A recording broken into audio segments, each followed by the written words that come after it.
6차 상무위 모두 발언하도록 하겠습니다. 코로나19 확산이 멈추질 않고 있습니다. 어제 기준으로 확진자가 3,736명이고 대구에서만 사망자가 5분이 돼서 전체 총 사망자도 20명으로 늘었습니다. 방역 관계자와 의료진 그리고 대구 경북 시민 여러분, 국민과 함께 힘을 모아 반드시 빠른 시일 내에 이겨냅시다. 오늘은 코로나19 대책과 관련해서 세 가지를 말씀드리겠습니다. 지난 여야 대표회동에서 문재인 대통령께서는 주말까지 마스크 수급 상황을 보고 그래도 안 되면은 특단의 대책을 내놓겠다고 말씀하셨습니다. 정부가 애를 쓰고 있지만은 아직도 마스크 대란은 해결되지 않고 그래서 마스크 민심이 여전히 좋지 않습니다. 정의당이 제안한 대로 빨리 마스크 100% 공적 통제를 통해서 이 문제를 해결하기 바랍니다.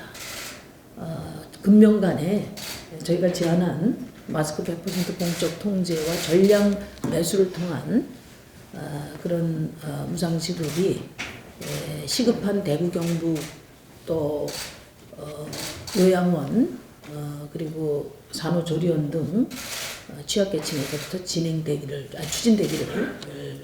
촉구합니다. 두 번째로 악덕 기업주들의 코로나 갑질에 대한 일벌백계가 필요합니다. 시민단체 직장갑질 119에 따르면은 회사가 어렵다며 기본급 일부 기부를 강요하거나 추가 수당을 반납하지 않으면 권고사직 처리하겠다는 그런 협박이 속출하고 있습니다. 정부는 시급히 코로나19로 인한 휴업이나 조업 단축으로 생산 차질을 빚고 있는 기업의 노동자들에게 신속히 고용안정기금을 집행하고 또 피해를 보고 있는 중소기업에 대한 지원도 서둘러야 할 것입니다. 동시에 정부는 코로나 갑질하는 악덕 기업주에 대해서는 엄중하게 단속하고 처벌하기 바랍니다. 내일 기재부로부터 추경 관련 오늘 오후에 정부가 추경 예산안을 발표할 예정입니다.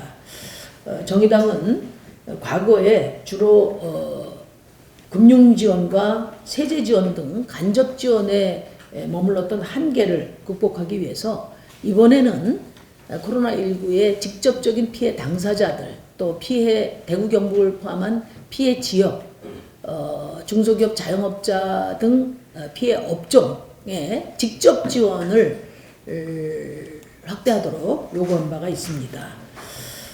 우선 정부에서 제대로 지금 다뤄지지 않고 있는 노동자, 농어민, 플랫폼 또 택배 노동자 등 피해 서민들에 대한 직접 지원이 실효성 있게 이루어지도록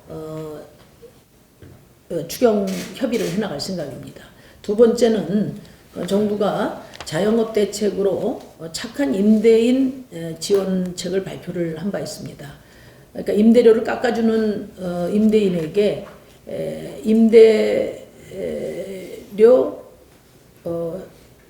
깎아준 임대료의 절반을 지원하겠다는 겁니다. 이 대책은 착한 임대인을 만나지 못한 자영업자에게는 아무 소용이 없습니다. 그래서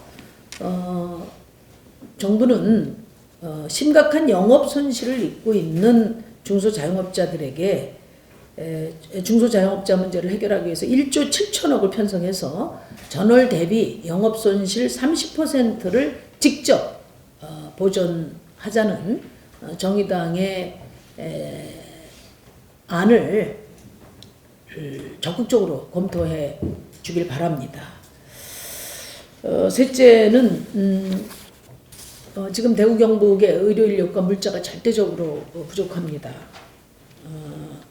대구 3,260명 확진자 중에서 1,600명이 병상이 없어서 자가격리를 하고 있고 또 자가격리 중에 4명이나 사망을 했습니다. 이런 점을 고려해 볼 때 병상과 의료진 확충에 대한 특단의 정부 대책이 필요하다고 생각합니다. 물론 중앙방역대책본부가 중증도에 맞게 치료체계를 전환하겠다고는 했습니다만은 그것만 가지고는 이 병상과 의료진 부족을 메꾸기 어려울 것 같습니다. 그래서 정부가 비상체제에 대비한 동원체제를 검토할 때가 됐다고 생각하고요. 정부는 지금껏 발전시켜온 비상사태 계획에 따라서 의료인력과 장비 물자에 대한 동원체제로의 전환을 적극 검토해 주기 바랍니다. 한 가지 더 말씀드리겠습니다. 우리가 이런 위기를 거듭 겪으면서 공공의료를 강화하는 것이 얼마나 중요한지 재확인하는 계기가 되었습니다. 중장기 과제이긴 하지만은 정의당이 제안했던 권역별 공공병원 확충과 또 국립의료원과 지방의료원을 묶는 단일 공공의료체계 구축, 그리고 목포대를 비롯한 국립대의 의과대학 신설 등 공공의료를 강화하기 위한 구축도 이번 정부 계획에 포함되기를 바랍니다. 어제 3.1절을 맞아서 광주 시민사회가 코로나19 확진 판정을 받고도 병원 입원 치료를 받지 못하고 있는 대구 지역 환자를 광주에서 치료하겠다는 병상연대를 선언했습니다. 또 이어서 전북을 필두로 부산, 서울, 충남, 경남, 전남 등 대부분의 광역지자체들이 속속 어려움을 함께 나누겠다는 약속을 하고 있습니다. 원팀 대한민국의 저력에 큰 자부심을 느낍니다. 오늘 우리 정의당 윤소아 원내대표의 본회의 대표 연설이 있습니다. 이어서 내일 미래통합당의 선거용 꼼수 정당인 미래한국당의 대표 연설도 예정되어 있습니다. 정의당은 선거용 꼼수 정당인 미래한국당의 본회의 대표 연설은 취소돼야 마땅하다고 생각합니다. 도대체 미래한국당에 무슨 독립정당으로서의 비전과 정책이 있습니까? 미래한국당은 오로지 선거용 선거용 밥그릇 정당임을 만천하에 공개한 바가 있습니다. 2월 5일 급조된 미래한국당의 강령을 보면 고작 7줄입니다. 미래통합당 강령과 내용적으로 차이가 없습니다. 이런 미래한국당에게 비교섭단체 대표연설 자격을 주는 것은 미래통합당에게 2번의 대표연설 기회를 주는 것과 마찬가지입니다. 국민을 우롱하는 기만입니다. 당장 미래한국당의 대표연설 자격을 박탈해야 합니다. 정의당은 내일 꼼수정당 미래한국당의 대표연설을 저지하기 위해 미래한국당 대표연설을 전면 보이콧할 겁니다. 민주당과 민생당의 동참을 촉구합니다. 한 가지만 더 말씀드리겠습니다. 어제부터 정의당 비례대표 후보 선출을 위한 당원과 시민선거인단 투표가 시작됐습니다. 투표 첫날인 어제 18시 기준으로 26.84라는 높은 투표율을 기록했습니다. 특히 시민선거인단 온라인 투표는 33.7%로 집계돼서 정의당 비례대표 경선에 대한 시민 여러분들의 뜨거운 관심을 확인할 수 있었습니다. 3월 6일까지 진행되는 이번 선거에 시민 여러분들의 적극적인 관심과 지지를 부탁드립니다. 정의당은 이번 비례대표 후보 선출에서 진보 정당 역사상 처음으로 시민들이 직접 참여하는 개방형 경선제를 실시하고 또 무지개 배심원단을 구성해서 철저한 검증을 거쳤습니다. 총 60명의 배심원 중 32명을 청년 배심원으로 구성해서 이번 총선에서 과감한 정치 세대교체 의지를 저희가 보여드렸습니다. 청년의 눈높이, 국민의 눈높이에서 미래 정치를 열어갈 후보들을 철저히 검증해 주신 배심원단 여러분들의 노고에 감사드립니다. 정의당은 코로나19 확산을 막기 위해서 지역 순회 유세를 취소하고 모든 일정을 실내에서 생중계로 진행을 했습니다. 이번 정책 검증 과정에서 37명의 정의당 비례 후보들은 뜨거운 열정과 실력 그리고 치열한 경쟁으로 우리 당원들에게 자부심을 주고 국민들에게 정의당의 역량과 가능성을 널리 알려주었습니다. 이번 배심원단 평가에서 2번 다 1위를 차지한 강상구 후보를 비롯한 37명 비례대표 후보 모두 다 잘하셨습니다. 수고하셨습니다. 이상입니다.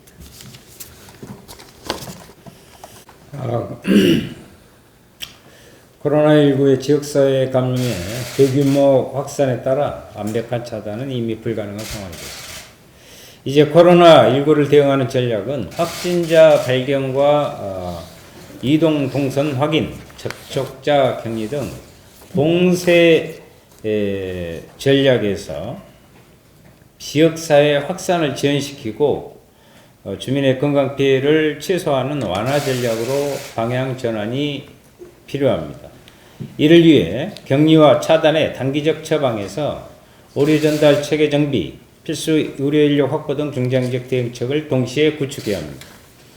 첫째, 일반 환자와 코로나19 의심 환자, 경증 환자와 중증 환자가 안심하고 진료받을 수 있는 의료기관과 전담 의료진 시스템을 구축해야 합니다. 정부는 병원 내 감염 가능성을 차단하기 위해 비호흡기 환자와 분리해서 호흡기 환자 전용 구역을 운영하는 국민 안심병원을 전국 214개 병원급 이상 의료기관 지정을 했지만 여전히 부족한 판입니다. 응급환자, 노인, 만성질환자, 산모, 영유아의 일반 환자에 대한 진료 공백이 생기지 않으면서 호흡기 환자에 대한 철저한 감염 예방 관리가 이루어질 수 있는 구체적이고 실효성 있는 대책을 마련해야 합니다. 둘째, 의료 인력 확보에 대한 단기, 중장기적 대책을 마련해야 합니다. 우선 대구 지역을 중심으로 현장 의료 인력 부족에 대한 즉각적인 대책이 필요합니다. 현재 대구의 의료진은 극심한 피로 누적은 물론 감염의 위험까지 견뎌야 하는 상황입니다. 정부는 우선 군대 공중보건이 공공기관 의료 인력을 최대한 파견하고 장기화될 경우를 대비해 교대 인력까지 충분히 확보할 필요가 있습니다. 또한 수도권이 아닌 지역에서 선별진료소 담당 인력을 확보하지 못하는 경우가 발생하고 있습니다. 지역 의료 인력 수급 상황에 따라 응급구조사, 간호조무사 등도 최소한의 역할을 수행할 수 있도록 해야 합니다. 장기적으로는 의료 인력 수급에 대한 방안을 마련해야 할 것입니다. 셋째, 의료 취약계층이 코로나19 검사 진료를 받는데 어려움이 없도록 해야 합니다. 현재 코로나19 검사 비용은 약 16만 원으로 무료 검사 대상은 일부에 불과합니다. 나머지 검사자는 본인이 비용을 우선 부담하고 양성으로 판명될 경우만 환급이 이루어지고 있습니다. 노숙인 등 취약계층, 외국인 장애인 등 의료 취약계층의 경우 비용 부담으로 인해 검사 자체를 받지 못하는 경우가 발생하고 있습니다. 선별검사의 필요성 인정하지만 이들에 대한 지원책도 함께 마련되어야 할 것입니다. 감사합니다. 말씀하세요.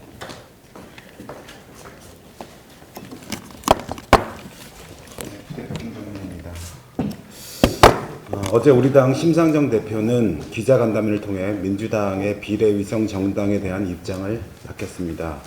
그러나 민주당은 검토에 들어가겠다고 합니다. 비례위성 정당 논의가 도를 넘고 있습니다. 진보 개혁 세력에 필요한 정치 공학은 국민들의 개혁 염원을 어떻게 실현할 것인가 뿐이어야 합니다. 그런데 지금 진보 개혁 진영의 총선 전략은 비례위성 정당과 같은 정치 공학만이 난무하고 있습니다. 정치 공학만이 주도하는 선거가 남기는 것은 국민들만 불행한 결과일 뿐입니다. 낮은 수준이나마 연동형 비례 선거제 개혁이 이루어진 것은 양당 기득권 정치를 타파해달라는 국민들의 염원이 반영된 결과입니다. 양당 독점 정치가 아니라 다당 다양성 정치를 요구한 것이고 대결 정치가 아니라 협치 정치를 하라는 국민들의 요구였습니다. 그런데 비례 위성정당을 만들자는 민주당 일각의 주장은 자기 중심의 오만함이 나는 정치입니다. 왜 민주당의 지지율이 떨어지는지에 대한 근본 성찰이 없는 조급함에서 나온 정치입니다. 오만함과 조급함이 만나면 대의를 저버리는 시정잡배, 선거 공학만 난무하는 최악의 정치가 됩니다. 민주당 비례위성정당 추진이든 비례연합정당 추진이든 모두가 꼼수입니다. 아무리 수구 보수정당의 비례위성정당이 밉다고 꼼수를 꼼수로 대응하는 것은 하수 중에 하수 정치입니다. 쟤네들도 저러니 우리도 그러자는 오기의 결과는 결국 국민들만 불행한 정치 악순환을 만드는 것입니다. 비례민주당 추진은 위원정당 미래한국당에게 명분만을 제공할 뿐이고 국민들에게는 면목 없는 결과만 노정할 것이 뻔합니다. 민주당은 말합니다. 진보개혁 진영의 총선 승리를 위한 유일한 방법이라고 말합니다. 진보개혁 정치 세력의 총선 승리는 국민들의 개혁 연문에 대한 분명한 개혁으로 화답할 때만 가능한 것입니다. 연동형 비례제도는 개혁 진영의 다수 의석 확보를 위한 수많은 방법이 있습니다. 다시 하겠습니다. 연동형 비례대표를 통해 개혁 진영의 다수 의석 확보를 위한 수많은 방법이 있습니다. 개혁 진보 진영의 다수 의석 확보는 민주당의 과반 의석 확보 목표를 포기할 때 가능하다는 사실을 스스로 깨닫기를 바랍니다. 비례위성 정당은 진보 개혁 진영에 주어진 파일을 나누는 것이지 새로운 공간을 창출해내는 것 또한 아닙니다. 미래 한국당을 막는 것 또한 더더욱 아닙니다. 오히려 총선을 비례위성 정당 간 대결을 부추겨 미래 한국당으로의 정책 쏠림을 더욱 강화시켜 줄 뿐입니다. 미래 한국당의 의석을 빼앗겨 진보 개혁 진영의 의석수가 줄어든다는 것은 패배주의적 생각일 뿐입니다. 지금부터 힘을 모아 미래 한국당 해체 투쟁에 함께 나서야 합니다. 민주당의 비례위성정당이나 비례연합정당은 전략적인 오류입니다. 결과적으로 몇 석 의석을 더 얻으려다 진보개혁 진영의 총선 참패를 맞이할 수 있는 무책임한 판단입니다. 가치의 원칙을 외면하고 꼼수가 난무한다면 합리적 진보, 중도 개혁층의 급격한 이탈로 이어질 것이고 민심은 결국 지지를 철회하고 투표장에 나서지 않을 것입니다. 결과적으로 비례 몇 석을 더 얻으려다 지역구를 포함한 총선 참패를 맛보게 될 것입니다. 더욱 중요한 것은 지난 20대 국회가 4+1 연대를 통해 그나마 최악의 국회를 면했던 선거제도 개혁과 검찰개혁의 성과마저 묻어 보내버리는 패착이 될 수 있다는 사실에 주목하기를 바랍니다. 가치와 원칙에서도 정치공학적 신뢰에서도 추진해야 할 아무런 이유가 없는 꼼수에 집착하는 민주당은 즉각 추진을 멈추고 국민 민생 현장으로 돌아오기를 바랍니다. 개혁을 바라는 국민들 곁으로 돌아오기를 강력히 촉구합니다. 이해찬 대표는 최고위원회 말조심할 것을 주문할 것이 아니라 본인의 입으로 입장을 명확히 밝히기를 다시 한번 강력히 촉구합니다. 그렇지 않다면 정의당의 반대 수준이 아니라 국민적 저항에 부딪힐 수 있다는 사실에 대해 강력히 경고해 두겠습니다. 코로나 추경 관련돼서 일부분만 말씀을 좀 드리겠습니다. 중소상인 지원책에 대한 말씀을 드리겠습니다. 정부와 각 정당이 추경 예산을 편성해서 코로나 확산에 따른 민생경제 지원을 하겠다는 것은 당연한 조치입니다. 고통받는 국민에게 세금으로 지원하는 것은 적재적소의 정책입니다. 그러나 재난은 아래에서부터 옵니다. 어려움은 중소상인일수록 더욱 심각합니다. 민생경제가 어려운 조건에 맞이한 재난은 거의 직격탄 수준입니다. 그런데 그 지원책이 왜 중소상인 피해에 대한 직접 지원이 아닌 집주인, 건물주인, 임대료 지원을 통한 간접 지원에 대한 비판이 이어지고 있습니다. 임대료 인하해주는 집주인에게 정부가 50%를 세금으로 지원해준다는 정책은 중소상인에게 지원해야 할 돈을 임대사업자에게 지원해주는 꼴입니다. 정책의 우선순위가 뒤바뀌어 버렸습니다. 중소상인에 대한 직접 지원에 항목이 하나 있는데 소상공인 초저금리 대출입니다. 재난이 터졌는데 정부의 정책이 고작 돈 빌려주는 것인지 어렵게 편성한 추경 예산을 대기업과 건물주에게는 직접 지원하면서 중소상인들에게는 빌려주는 것인지 매우 강한 의문이 듭니다. 추경의 방향은 명확합니다. 코로나로 인한 직접 피해를 받은 당사자에게 세금이 사용되어야 한다는 것입니다. 재난은 아래에서 오는데 지원을 위부터 하는 것은 코로나 사태에 대한 중소상인을 두 번 죽이게 되는 꼴이 될 것입니다. 정의당의 제안 중 추경 예산의 돌봄 유급 도입과 민생 피해를 입은 분들에게 직접 지원을 해야 한다는 점은 반영될 것으로 보입니다. 또한 대구 경북 의료 집중 지원 및 중장기 공공의료를 확충해야 한다는 것 또한 일부 반영될 것으로 보입니다. 그러나 전국의 소상공인과 자영업자 영업손실 직접 지원 방안은 꼭 포함되어야 합니다. 또한 정부가 언급조차 없었던 노동자, 농업인, 플랫폼 비정직 노동자 등에 대한 직접 지원 방안에 대해서 정의당은 최선을 다해 나갈 것입니다.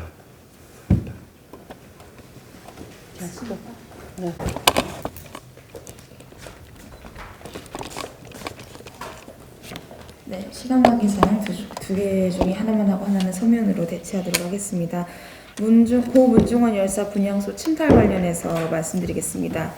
고 문중원 열사의 분향소가 지난 27일에 종로구청에 의해 강제로 철거당했습니다. 정의당의 청년당원 2명은 용역폭력을 동원한 종로구청에 맞서 분향소를 지키다가 경찰에 강제로 연행되었습니다. 2020년 대한민국의 모습입니다. 경악스럽습니다. 정부는 코로나19의 확산으로 인해 어쩔 수 없는 조치를 취했다고 합니다. 그러나 유족과 민주노총에서는 정부의 지침을 준수하여 대규모 집회를 전부 취소하고 마스크를 착용한 채로 소규모 집회만 진행했을 뿐입니다. 결국 이것은 코로나19 사태를 이용한 또 하나의 노동 탄압에 불과합니다. 김용종 종로구청장은 지금까지도 아무런 입장을 내고 있지 않습니다. 목숨을 바쳐 마사회의 비리를 고발한 고 문중원 열사의 유지를 이어 분향소를 지켰을 뿐인 노동자와 유족들에게 폭력으로 대응한 죄에 대해 구청장과 정부는 책임을 피할 수 없을 것입니다. 노동종중 사회란 약속은 바른 지 오래입니다. 톨게이트 노동자들을 강제로 해고시킨 이강래 사장은 남원 임실 순창 지역구에 공천을 받았습니다. 또한 고 김용균 열사와 문중은 열사가 그토록 바랐던 비정규직 철폐와 노동권 강화는 점점 멀어지고 있습니다. 그에 비하면 규제 완화라는 자본가들의 요구는 너무도 손쉽게 정책에 반영됩니다. 구시대적 폭력적 진압에 유가족과 노동자들은 절대로 포기하지 않을 것입니다. 정부는 김용종 종로구청장과 집권 여당, 정부의 정의당은 연대 책임을 묻습니다. 즉각적 사죄를 요구합니다. 더 이상 노동자가 죽어나가지 않는 나라, 노동자의 목소리가 파묻히지 않는 나라를 만들기 위해 정의당이 끝까지 함께하겠습니다. 이것으로 마치고 상급회의를 실시하도록 하겠습니다.